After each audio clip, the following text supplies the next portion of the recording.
Celui qui t'aime ne te change pas. Celui qui t'aime n'essaie pas de te changer. Il t'aime tel que tu es. Si t'as trouvé en train de mettre des robes moulantes, celui qui t'aime, t'aime comme ça. Si t'as trouvé en train de parler beaucoup, tu fais du bruit de temps en temps. Quand on t'aime comme ça.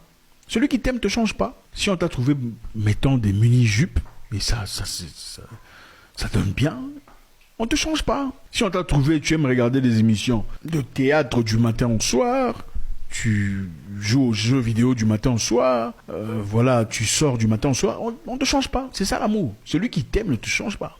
Si on t'a trouvé en train de prendre ta bière, on ne peut pas venir te dire d'arrêter de prendre ta bière. Pourquoi on va te dire de faire ça? Celui qui t'aime ne te change pas. Ça, c'est la plus grosse bêtise que les gens se racontent. Oui, je vous ai vu venir, vous étiez déjà content. Ah, il a... Non.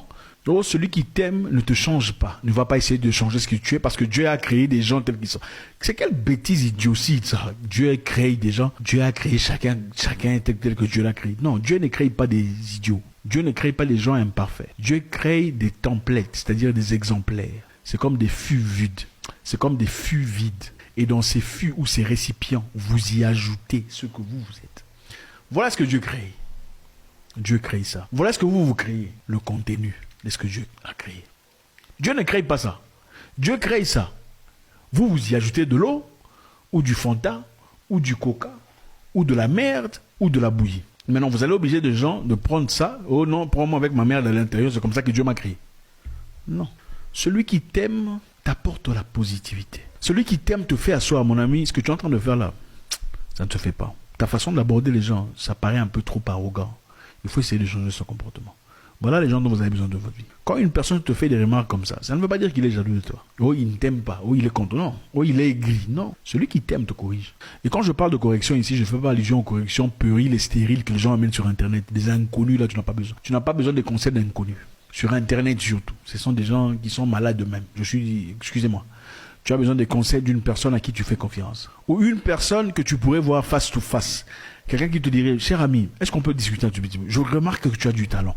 Mais est-ce que tu as pensé à y ajouter? Ça, c'est un conseil.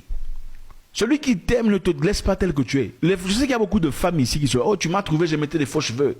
Je mettais des talents, tu veux m'échanger. Non, d'accord, tu mettais des faux cheveux. Tu mettais des mini-jupes. Mais est-ce que les mini-jupes est une belle réflexion de ce que tu es, d'une bonne femme?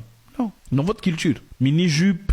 Pourquoi tu portes mini-jupe et tu commences à tirer comme ça? Il faut laisser ça monter. Non, il faut laisser ça monter, comme ça on va voir. Pourquoi tu portes mini-jupe et tu commences à tirer? Il faut laisser ça monter. Alors, si tu dois commencer à tirer comme ça, c'est-à-dire que quelque part, ta conscience comprend qu'il y a un truc qui ne va pas.